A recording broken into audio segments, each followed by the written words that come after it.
మొదటి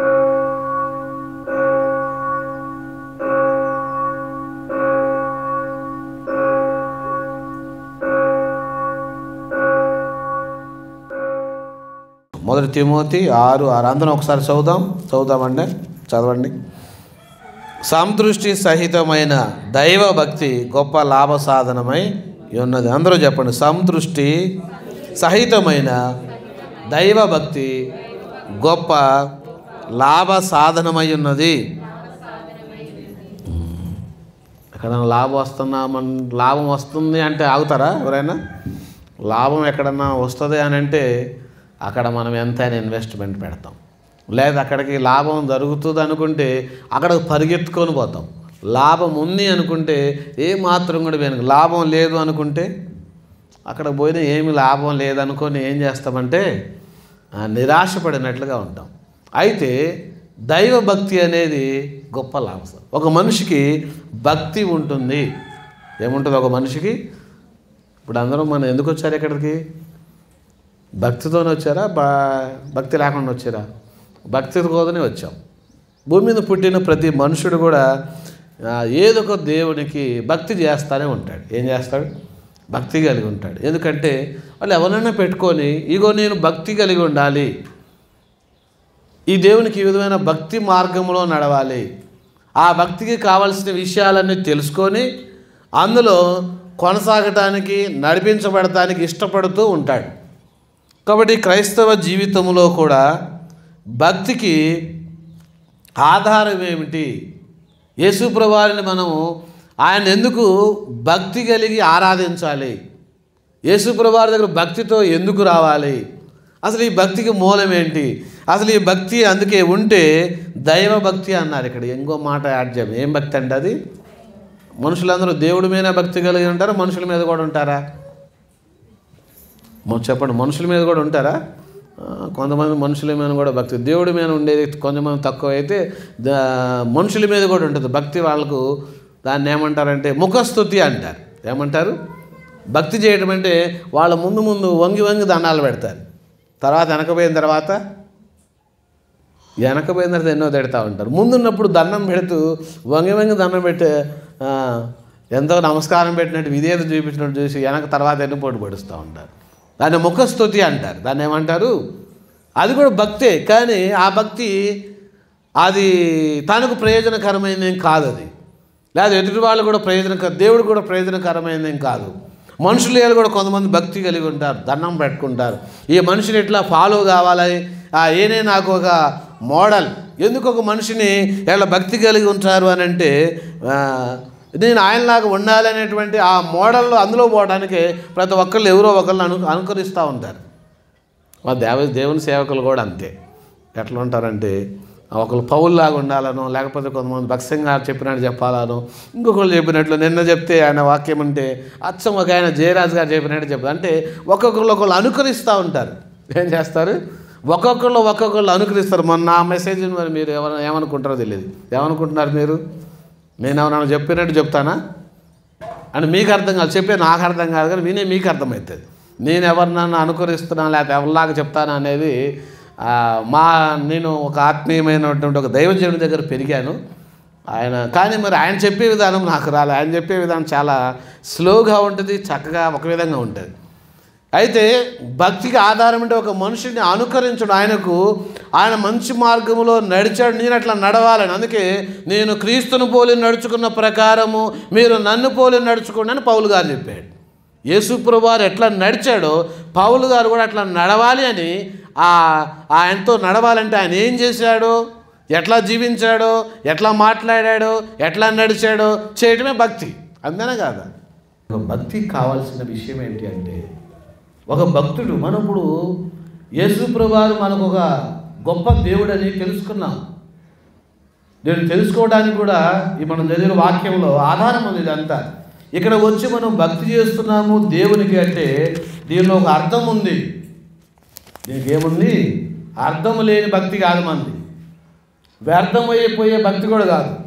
అర్థం లేనిది కాదు, వ్యర్థమైపోయేది కూడా ఒక రోజున అయిపోయేది కాదు. ఈ భక్తికి ఆధారం ఉంది. ఈ భక్తికి ఆధారం ఏంటంటే సత్యం. చదవండి. అందుకే తీతుకు పత్రికలో మనం చదువుకున్నాం. తీతుకు రాసిన పత్రిక 1వ అధ్యాయం చదవండి. ఇప్పుడు చదవండి. అసలు భక్తికి కావాల్సింది ఏంటో అక్కడ రాశాడు ఆయన. భక్తి పరుడైన వాళ్ళు ఎవరు అని అక్కడ రాశాడు. రోజు నిత్య జీవమును గురించి నిరీక్షణతో కూడిన భక్తికి ఆధారమగు సత్య విషయమైన అనుభవ జ్ఞానము నిమిత్తము. ఈ మాట కావాలి. భక్తికి ఆధారమగు సత్య విషయమైన అనుభవ జ్ఞానము నిమిత్తము. భక్తి ఎట్లా ఉండాలంటే నిరీక్షణతో కూడిన భక్తి ఉండాలి. ఈ భక్తికి ఆధారం ఏంటంటే సత్యం. ఈ సత్యం వలన ఎక్స్పీరియన్స్ వస్తుంది అన్నమాట. ఒకప్పుడు తెలియక సత్యాన్ని సేవించలే, సత్యాన్ని మొరకలే. అందుకే కిందకు వచ్చేటప్పటికి అబద్ధం ఆడ నేరని దేవుడు అని రాశాడు ఆయన గురించి. ఎట్లాంటి దేవుడు అంటే ఆయన అబద్ధం ఆడ నేరని దేవుడు. అబద్ధం లేదు అసలు ఆయనలో, అంత సత్యమే. పరలోకంలో నుంచి దిగి వచ్చిన ఆ దేవునిలో అంత సత్యం ఉంది. అందుకే అన్నాడు, అయ్యా నీ వాక్యం చేత ఆ ప్రతిష్ఠ చేయమని చెప్పాడు దేవుడిని. యోహాను సువార్తలో 17వ అధ్యాయం చదవండి. ఎందుకు అంటే ఆయన అంత సత్యం గల దేవుడు. అందుకే గ్రామాల్లోకి వెళితే అంటుంటారు ఈయన సత్యం గల దేవుడు అంటారు కొంతమంది. నేను పోతున్నా సత్యం గల దేవుడి దగ్గరికి, మీరు కూడా రండి, వచ్చి చేస్తే మీకు కూడా మీ పూజకు తగ్గ ఫలం దొరికిద్ది అంటారు. సత్యం గల దేవుడు అంటే సత్యానికి ఆపోజిట్ అయింది కూడా ఉందని దాని అర్థం. కాబట్టి నిజదేవుడు సత్యవంతుడు దేవుడు అంటున్నాడు. చదువుడు యోహాను సువార్త 17వ అధ్యాయం.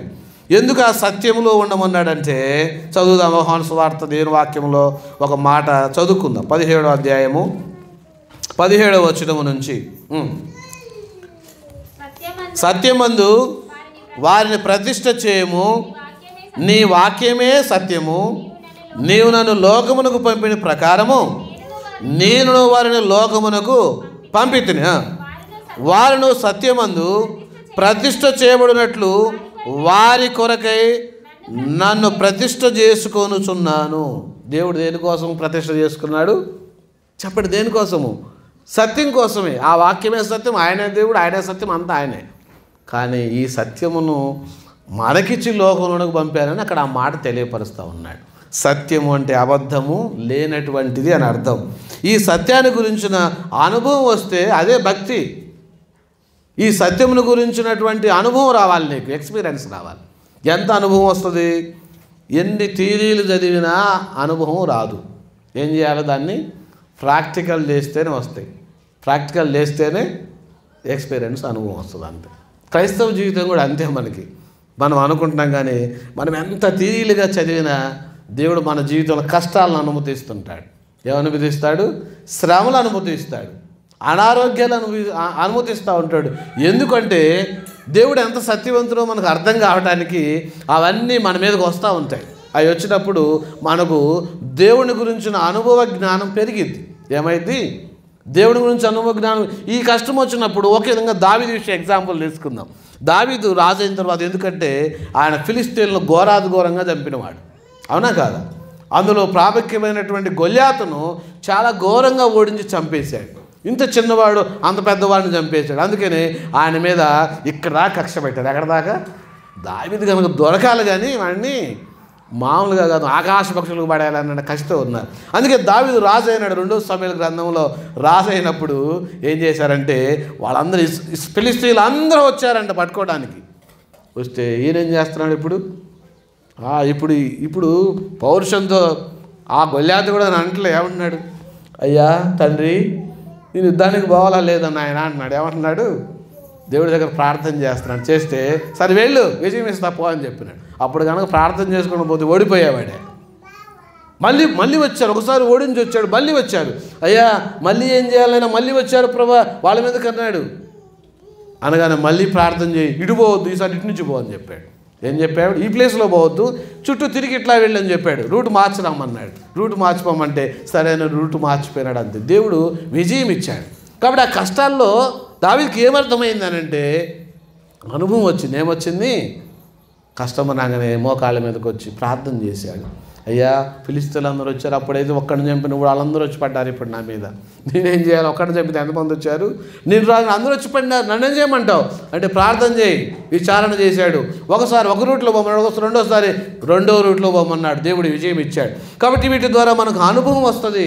యేసు ప్రభువు ఎంత సత్యవంతుడో నీకు అర్థం కావాలంటే ఈ కష్టాలు ఉన్న వాళ్ళు చాలామంది నాకే కష్టాలు వచ్చినాయి అంటారు. ఎవరికి? నీకే కష్టాలైంది, నాకు కష్టాలైంది. మన యేసు ప్రభువుకి అన్ని కష్టాలు. ఆయనకి మించిన కష్టాలు ఎవరికన్నా వచ్చినాయి? నీకు ఏమన్నా వచ్చినాయా చెప్పండి? యేసు ప్రభువుకి మించిన కష్టాలు ఎవరికన్నా వచ్చినాయా లోకంలో? ఎవరికి రాలేదు. మనం అనుకుంటున్న కష్టాలన్నీ నాకే ఉన్నాయి, శ్రమలన్నీ నాకే ఉన్నాయి, బాధలన్నీ నాకే ఉన్నాయి అంటే ఎందుకు నీ మీదకి వస్తున్నాయో తెలుసా? అంటే నువ్వు దేవుని గురించిన అనుభవ జ్ఞానం రావాలి నీకు. నీలో నీ భక్తి ఏంటో నీకు అర్థం కావాలి, దేవునికి నీకు అర్థం కావాలి, నీ భక్తి గురించి ఇతరులకు అర్థం కావాలి. అందుకోసమే దేవుడు మన మీద కొన్ని అనుభవం కోసమై కొన్నిటి పంపిస్తాడు. అందుకే దేవుని ప్రేమించు వారికి మేలు కలుగుటకై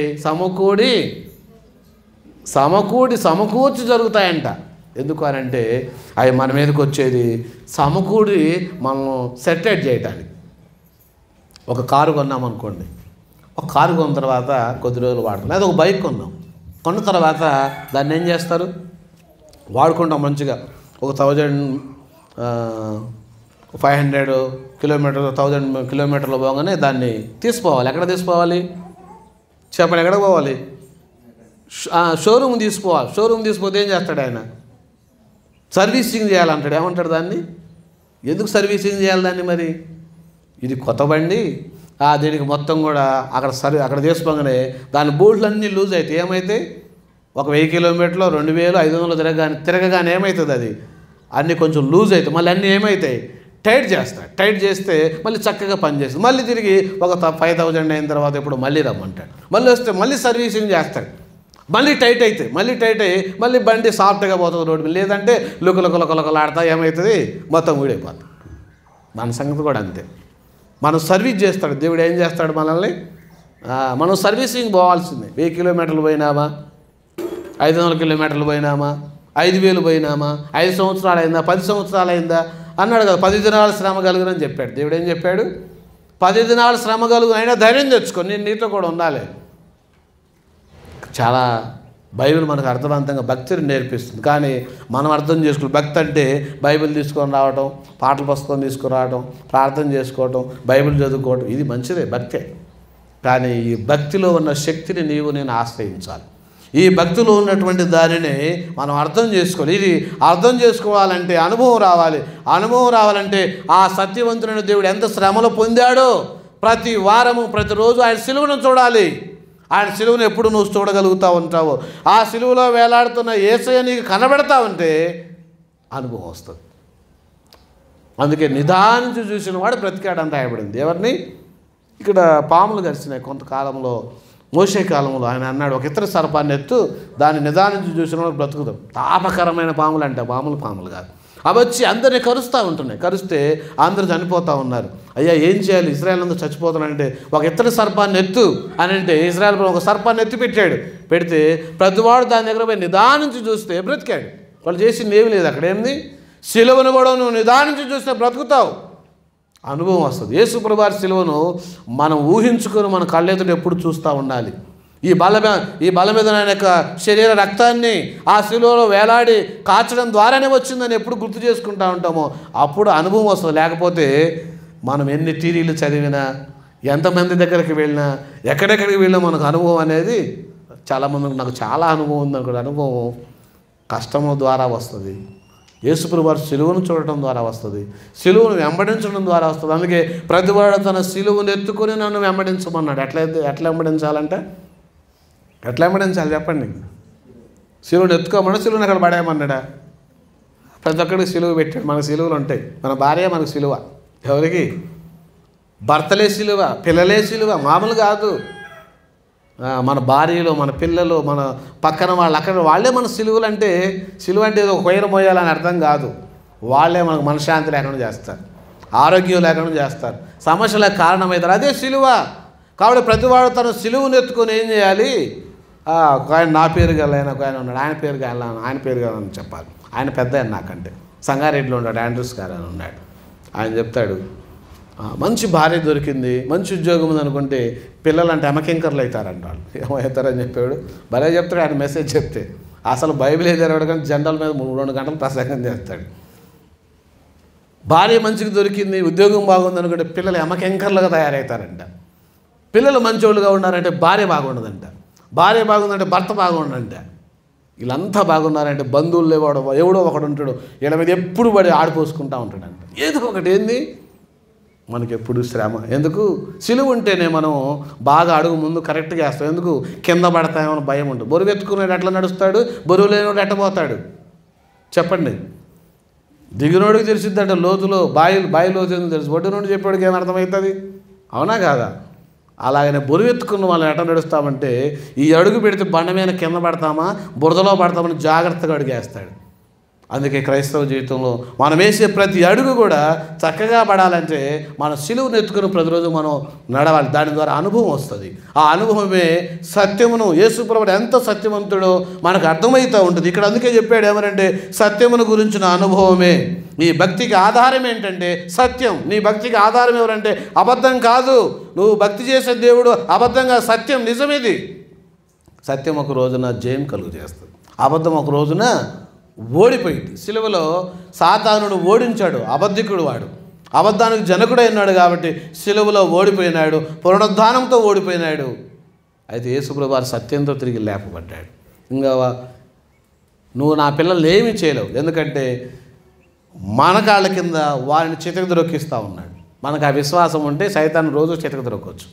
మనకు విశ్వాసం లేకపోతే ఏం చేస్తాం? వాడే మన నెత్తిని కూర్చుంటాడు. మనకు విశ్వాసం లేకపోతే వాడిని ఎత్తిరి కూర్చుంటాడు. మనకి విశ్వాసం ఉంటే ప్రతిరోజు వాడిని ఒక తొక్కుకుంటూ సిలువను ఎత్తుకుని ఒక అడుగు ముందుకేసుకుని పోతానే ఉంటామే. ఎందుకంటే ఆ విశ్వాసం. ఈ పై వచనాలను కూడా అవే చెప్తాను. నీ భక్తికి ఆధారం సత్యం. అందుకే లోకంలో కూడా సత్యమేవ జయతే అని రాసి పెట్టుకుంటాం. ఎక్కడ పడ్డ సత్యమేవ జయతే పోలీసు వాళ్ళ దగ్గర ఉంటుంది, కోర్టులో ఉంటుంది, కొన్ని ప్లేసుల్లో సత్యమేవ జయతే అంటే దాని అర్థమైంది సత్యం జయిస్తుంది అని అర్థం అన్నమాట. ఒకరోజు ఎప్పుడైనా సరే మన భక్తికి ఆధారం కూడా సత్యం కాబట్టి ఖచ్చితంగా సత్యమే గెలుస్తుంది. అబద్ధం ఎప్పటికో కూడా గెలిచినా అది మోసపూరితమే, నష్టానికి పోతుంది తప్ప మేలుకరమైనది కాదు. అందుకే దేవుని వాక్యంలో ఇక్కడ చెప్తున్నాడు, నీ భక్తికి ఆధారమైన సత్యము గురించి అనుభవ జ్ఞానం నీకు వస్తూ ఉండాలి. దీనికోసమే దేవుడు ఏం చేశాడంటే యుక్త కాలంలో ఆ వాక్యం నీ దగ్గరకు వచ్చి నా దగ్గరకు వచ్చి మనకు బయలుపరచబడింది. మన మనోనేత్రాలు వెలిగించబడ్డాయి. దేవుడు నన్ను ఏర్పరచుకున్నాడని తెలుసుకోగలిగినాం. దేవుడు ఏర్పరచుకోవటం వల్ల మనకు విశ్వాసం వచ్చింది. ఆ విశ్వాసం వల్ల ఏమైంది? నిత్యజీవం అంటే పరలోకం ఉందని నమ్మినాం. పరలోకం ఉందని నమ్మటానికే నిరీక్షణతో ఎదురు చూస్తూ ఉన్నాం. మనం ఈ రోజు వరకు నిరీక్షణతో ఎదురు చూస్తూ సత్యంలో నడుస్తూ ఉన్నాం. ఈ సత్యం మనల్ని ఏం చేస్తుందంటే అనుభవంలోనే తీసుకొస్తా ఉంది. ఈ అనుభవమే భక్తి. భక్తి అంటే ఏంది? ఇదే భక్తి అంటే. భక్తి అంటే ప్రతిరోజు మనం బైబిల్ చదువుకోవడం భక్తి, ప్రార్థన చేసుకోవడం భక్తి. యేసుప్రభువారికి భక్తికి శ్రేష్టమైనవి ఏంటో తెలుసుకోవాలి. భక్తం గారు కూడా ఈ భక్తికి ఆధారం కోసం ఆయన ఎన్నో రోజులు మోకాళ్ళ మీద ఉండి ప్రార్థన చేసి చేసి చేసి ఆ భక్తికి ఆయన జీవితకాలం అంతా ఆయన జీవితాన్ని దారిపోసాడు. మన జీవితం కూడా అంతే. భక్తి అనేది ఒక రోజులో వచ్చేది కాదు. ఇది అనుభవం అనేది ఒక రోజులో వస్తుందా అంటే ఒక్కసారిగా రాదు. ఇది ప్రతిరోజు నేర్చుకుంటూ వెళ్ళేదే. భక్తిని నేర్చుకో. యేసుప్రభువారికి నువ్వేం భక్తి చేయాలో తెలుసుకో. ఆయనకి నీలో నుంచి ఆ భక్తి ఇష్టమైనది, కోరుకొనదగినదిగా ఉండాలి, ఇంపైనదిగా ఉండాలి. పాత నిబంధనలో చూస్తే వాళ్ళు చేసే భక్తిని ఇష్టపడి ఇంకా చాలయ్యా మీ భక్తి, మీకు ఏం కావాలో కోరుకోండి అన్నాడు దేవుడు. నీ భక్తిని మెచ్చి నీకు ఏం కావాలో దేవుడు ఇవ్వడానికై ఈ స్థలానికి వస్తున్నాం. ఎందుకు మనం యేసుప్రభువారి భక్తి చేసి ఇక్కడికి వస్తున్నామంటే దేవుడు మనకు తోడుగా ఉండాలని, దేవుడు మనకు సహాయం చేయాలని.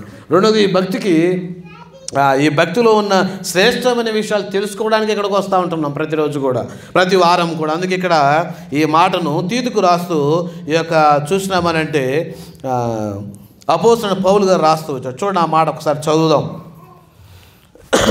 మొదటి వచనం మొదటి భాగం చదవండి దయచేసి. చదవండి, మొదటి నుంచి చదవండి.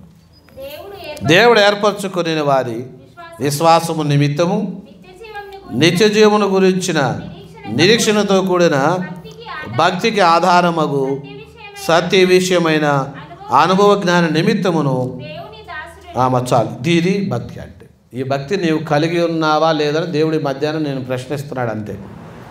ఈ భక్తి ఉందా నీలో? భక్తి అంటే నేను కూడా ఎప్పుడు రక్షించబడ్డాను, బాప్తీసం తీసుకున్నాను, చూసినామంటే బైబిల్ చదువుతున్నాను, నా దగ్గర పాటల పుస్తకం ఉంది, ఇంకా చాలామంది భక్తి సంఘారే బాప్తీసం ఇచ్చిందంట. నువ్వు భక్తి సంఘారు బాప్తీసం ఇచ్చినా, లేదా మార్టిన్ లూథరన్ గారు ఇచ్చినా కానీ, లేకపోతే చాలామంది ఉన్నారు, ఎవరెవరి దగ్గర నువ్వు బాప్తీసం తీసుకున్నా కూడా లెక్క కాదు. ఏం కావాలి? నీ భక్తిని కొనసాగిస్తున్నావా లేదా? నీ భక్తిని మెచ్చి దేవుడు ఏమైనా భక్తి అసలు ఎందుకు చేయాలి? ఎందుకు చేస్తాం భక్తి? ఇప్పుడు మనం ఎందుకు చేస్తున్నాం భక్తి? ఒక భక్తులు భక్తి చేస్తే దేవుడు కదిలించబడ్డాడంట. కదిలించబడి ఏం చేశారు? అందరు దీక్ష పెట్టినారు వాళ్ళు దేవుడి కొరకే. కాబట్టి భూమి మీద దేవునికి మనం చేసే భక్తి వ్యర్థము కాదు. దేవుడి కొరకు మనం జీవించే జీవితము వ్యర్థం కాదు. ఇక నేను జీవించే జీవితము దేవుని కొరకే జీవిస్తున్నానని చెప్పాడు పౌలు గారు. ఎందుకంటే అది వ్యర్థమైంది కాదు. ఈ లోక సంబంధం ఈ జీవితకాలం మట్టుకి అనుకున్నావా, అది వ్యర్థమే. అది లాభం చేకూర్చుది నీకు. ఈ లోకం వరకే నేను భక్తి చేశాను అనుకుంటావా, అది ఇంతటితో అంటే నిరీక్షణ లేకపోయిందని అంటే ఆ భక్తి వ్యర్థమే. కానీ ఈ భక్తి, నువ్వు చేసే భక్తి ఇప్పటికి కాదంటే ఎప్పటికీ వచ్చే కాలానికి కూడా ఉపయోగపడదు. అందుకే సంతృష్టి సహితమైన దైవభక్తి గొప్ప లాభ సాధనం. దానికి ఫస్ట్ ఆధారం ఏంటంటే సత్యమే. ఆ సత్యములో అనుభవం నిన్ను పొందాలని దేవుడు కోరుకుంటున్నాడు. నీలో ఆ సత్యాన్ని గురించిన అనుభవం ఉందా? అసలు యేసుప్రభు సత్యదేవుడు అని 100% నువ్వు నమ్మి ఆయన భక్తి చేస్తున్నావా? ఒకసారి నేను పరిశీలన చేసుకో. భక్తి చేస్తున్నానంటే ఏదో అందరూ చేస్తున్నాను నేను చేస్తున్నాను కాదు, అందరూ చర్చికి పోతున్నాను నేను చర్చికి పోతున్నానని కాదు. భక్తి అనేది పర్సనల్, వ్యక్తిగతమైనటువంటిది. ఇది కుటుంబానికి అందరికీ కూడా ఒకళ్ళదొకళ్ళకి అంటుకొని వచ్చిద్దా? రాదు ఇది. ఎందుకంటే నీవు జీవిస్తే నీకే, ఎవరి లెక్క వాళ్ళకి. దేవుడు జడ్జిమెంట్ చేసేటప్పుడు ఒకళ్ళ లెక్కలు ఒకళ్ళు అడుగుతాడా? ఇప్పుడు ఈ భూలోకంలో ఇదే జరుగుతుంది. ఇప్పుడు ఏం జరుగుతుందంటే ఎవరినో చూసి మనం ఏమవుతామంటే ఇది కాదు. ఎందుకంటే ఎవరి లెక్క అక్కడ వాళ్ళని అడుగుతాడు దేవుడు. ఇక్కడ కూడా అడుగుతాడు, అక్కడ అడిగిన దేవుడు ఎవరి లెక్క ఒకళ్ళు. కాబట్టి మనం ఏం చేయాలంటే మన భక్తిని మనం కాపాడుకోవాలి. అది గొప్ప లాభ సాధనం. లాభం, భక్తి వల్ల లాభమే ఉంది కానీ నష్టం అనేది లేదు. దేవుడికి ప్రార్థన చేయడం వల్ల లాభం ఏముంది? బైబిల్ చదవటం వల్ల, వాక్యానుసారంగా అనుసరించడం వల్ల, నువ్వు దేవుని మందిరానికి రావటం వల్ల అది లాభమే కానీ నష్టం లేదు. లాభపడిన వారు ఉన్నారు కానీ నష్టపోయిన వారు ఎవరు ఉన్నారా చెప్పండి? ఎవరు కూడా లేరు. మరి అట్లాంటప్పుడు భక్తి చేయడానికి మనం ఎందుకు వెనకాడాలి? భక్తిలో కొనసాగడానికి ఎందుకు వెనకంజ వేస్తున్నావు? ఎవరిని చూసి వెనకంజ చేస్తున్నావు? ఎందుకు వెంబడించలేకపోతున్నావు? ఎవరిలో లోపం ఉందంటే లోపం నీలోనే ఉంది, మనలోనే ఉంటుంది. దేవుళ్ళో ఏ లోపం లేదు. ఆయన 100% సత్యవంతుడు. స్కానర్ ఎక్కడ స్కాన్ చేసినా ఏమీ లోపం లేదు ఆయనలో. అందుకే నాలో అసలు పాపం ఎవరైనా స్థాపిస్తానని ఛాలెంజ్ చేశాడు. అంత పవర్ఫుల్ గాడ్ మన దేవుడు. అంత పవర్ఫుల్ అయినటువంటి దేవుడిని మనం సేవిస్తున్నాము. ఆయనకు నిజమైన భక్తికి చేద్దాం. ఆ భక్తికి ఆధారం ఫస్ట్ పాయింట్ ఏంటంటే సత్యము. ఆ సత్యము నీలో ఉందా? దేవుడు అందుకే యోహాను సువార్తలో చదివిన ప్రకారంగా, అయ్యా వీళ్ళందరూ లోకంలోనికి వెళుతున్నారు కాబట్టి నీ సత్యముల వారిని ప్రతిష్ఠ చేసి పంపు, నీ సత్యముల వారిని నడిపించు. వాళ్ళు అసత్యం వైపు మరలొద్దన్నాడు, అబద్ధాన్ని నమ్మొద్దన్నారు. అసత్యం వైపు నడవకుండా చక్కని త్రోవలో ముందుకు తీసుకోని దేవుడు మన కోసం ప్రార్థన చేశాడు. ఈ రోజుకు నేను దేవుల్లో ఉన్నామంటే ఆయన చేసిన ప్రార్థనే. ఆ దేవుడు కనుక మన కోసం ప్రార్థన చేయకపోతే, ఆ పరిశుద్ధాత్మ దేవుడు కనుక ఇంకా నేను ప్రేరేపించకుండా ఉంటే, మనం ఎప్పుడు అందరిలాగా నమ్ముకున్న వాళ్ళు చాలామంది కాళ్ళు కొట్టకపోయిన వాళ్ళు ఉన్నారా లేదా? మన వాళ్ళు తక్కువ వాళ్ళు కాదు. ఎందుకు? ఇక్కడున్న భక్తిని తీసుకు ఎక్కడో వేరే దేశాల్లో కూడా పెడుతున్నారు. ఏం చేశారు? ఆ దేశాలు క్రిస్టియన్ దేశాలు. పాపం వాళ్ళు లెగిస్తే యేసు ప్రభువుకు ప్రార్థన చేసుకుంటారు. చేయకపోయినా అంతే జులాగాయని తిరుగుతారు కానీ ఆ విగ్రహాలను మొక్కేవాళ్ళు కాదు. కానీ మన వాళ్ళు ఏం చేశారు? ఇక్కడ కూడా తీసిపోయి ఈ భక్తిని తీసి అక్కడ పులిమేసినారు. అంతే మన భక్తిని ఖరాబ్ చేసేవాళ్ళు ఉంటారు, నష్టం చేసేవాళ్ళు. అందుకే జాగ్రత్తగా నీ భక్తిని నువ్వు కాపాడుకో, నీ జీవితాన్ని నువ్వు కాపాడుకో. పరిశుద్ధాత్మ దేవుడు సాయం చేస్తాడు. దేవుడు తన మాటలు దీవించును గాక. ఆమేన్.